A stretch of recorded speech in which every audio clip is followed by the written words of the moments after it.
Gente, está se tornando cada vez mais comum alegar na justiça insanidade mental em situações onde pessoas praticam crimes de extrema violência, né? Essa está sendo aí a linha de defesa dos advogados, por exemplo, do lutador de jiu-jitsu que matou um idoso de 91 anos com um furador de coco há cerca de 2 semanas no bairro Farias Brito, em Fortaleza.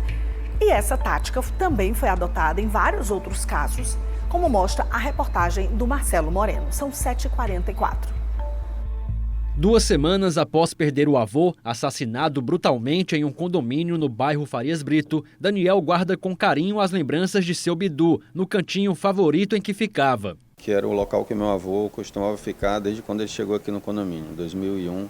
Ele sempre teve esse hábito, descia pela manhã, depois subia, almoçava, descansava um pouco, finalzinho de tarde, por volta de 3 horas, 3h30, ele descia e ficava aqui, nesse local. Então, aqui era o local que a gente geralmente se encontrava, né? Quando a gente vinha aqui visitar, geralmente era aqui que ele estava. Pai carinhoso e dedicado, assim define Dona Rosimila, filha mais velha de seu Bidu. Meu pai era um pai assim, que ele nunca bateu na gente, nunca.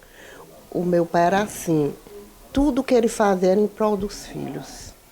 8 filhos, e ele só ajudava, porque ele, tudo que ele fazia, porque os filhos, né, nenhuma assim tinha recurso, e ele fazia tudo para ajudar. Getônio Rodrigues Bastos, de 91 anos, foi morto pelo lutador de jiu-jitsu Lucas Amorim Magalhães. Nesta semana, o processo criminal contra o acusado foi temporariamente suspenso, a pedido da defesa do réu, que alegou insanidade mental. Para a família de seu Bidu, Lucas estava consciente dos atos no dia do crime. Ela não é insano.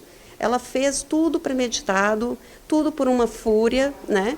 E isso nos causa realmente muita repulsa, muita indignação. Que é uma pessoa que tem uma vida normal, que tinha a profissão, se titulava professor de jiu-jitsu, dava aula para crianças, era árbitro de lutas, uma pessoa que era um bom sedutor, uma pessoa que cumprimentava as pessoas normalmente, que não demonstrava ter nenhum tipo, né, de doença mental. De acordo com este advogado criminalista, o incidente de insanidade mental pode ser solicitado caso haja dúvidas sobre o estado psicológico dos acusados durante crimes. Esse incidente ele está previsto no Código de Processo Penal e pode ser requerido pela defesa, pelo Ministério Público e pelo próprio juiz para verificar se o réu, durante a prática do crime, se ele praticou aquela conduta sob circunstâncias em que ele era portador de uma doença mental. Então,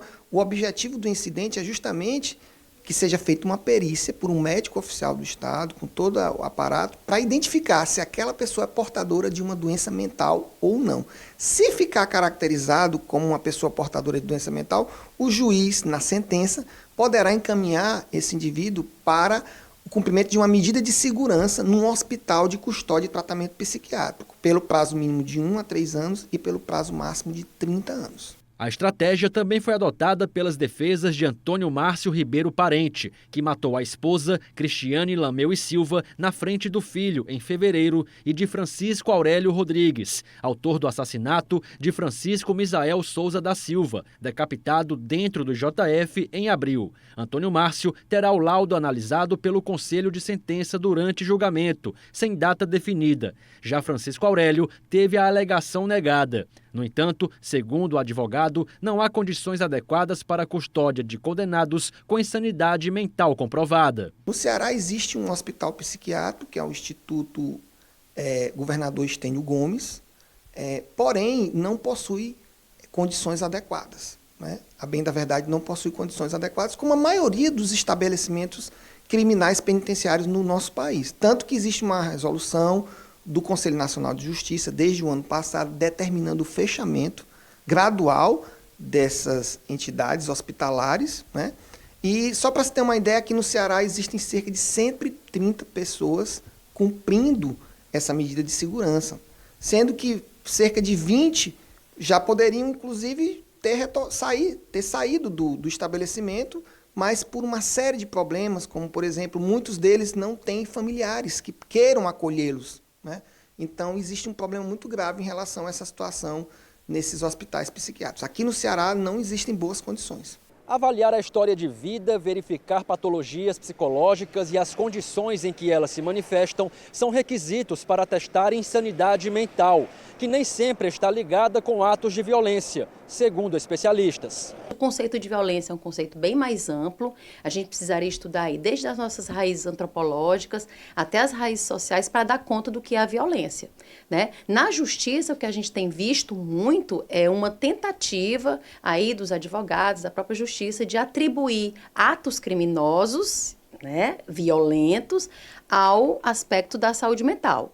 E aí essa relação, ela não é propriamente uma relação direta. Enquanto o processo permanecer travado, parentes de seu Bidu convivem com a dor, saudade e desejo por justiça. A gente não tem mais paz, sabe?